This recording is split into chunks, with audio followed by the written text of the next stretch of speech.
மேலும் ஒரு வான் பாதுகாப்பு அமைப்பை தகர்த்திருக்கிறது இந்திய ராணுவம். விவரங்களை செய்தியாளர் மதியழகனிடம் கேட்கலாம். மதியழகன், இது பற்றிய விவரங்கள் என்ன? பாகிஸ்தானினுடைய மேலும் ஒரு வான் பாதுகாப்பு அமைப்பை தற்பொழுது இந்திய ராணுவம் தகர்த்திருக்கிறது. நாம் காலையிலேயே பார்த்தோம். ராவல்பிண்டி, பாகிஸ்தானினுடைய ராணுவ தலைமையகம் அமைந்திருக்கக்கூடிய ராவல்பிண்டியிலும் இந்திய ராணுவம் ஏவுகணை தாக்குதலை நிகழ்த்தி இருந்தது.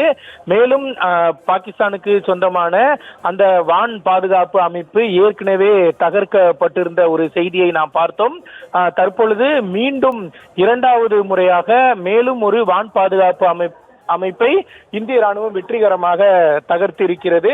பாகிஸ்தானினுடைய நடவடிக்கைகளுக்கு பதிலடி கொடுக்கக்கூடிய வகையில் இந்த நடவடிக்கையை இந்தியா மேற்கொண்டு இருக்கிறது. ஏற்கனவே பல்வேறு ஏவுகணைகளை பாகிஸ்தானை நோக்கி இந்தியா ஏவி வரக்கூடிய நிலையில் தற்பொழுது பாகிஸ்தானினுடைய வான் பாதுகாப்பு அமைப்பான அவாக்ஸ் எனப்படும், அதாவது airborne warning and control system என்ற ஒரு வான் பாதுகாப்பு அமைப்பை தற்பொழுது இந்தியா தகர்த்தெறிந்திருக்கிறது. பாகிஸ்தானினுடைய ஒவ்வொரு செயலுக்கும் பதிலடி கொடுக்கப்படும் என்று இந்திய ராணுவம் அறிவித்திருந்த நிலையில் தற்பொழுது மேலும் ஒரு வான் பாதுகாப்பு அமைப்பு வீழ்த்தப்பட்டு இருக்கிறது.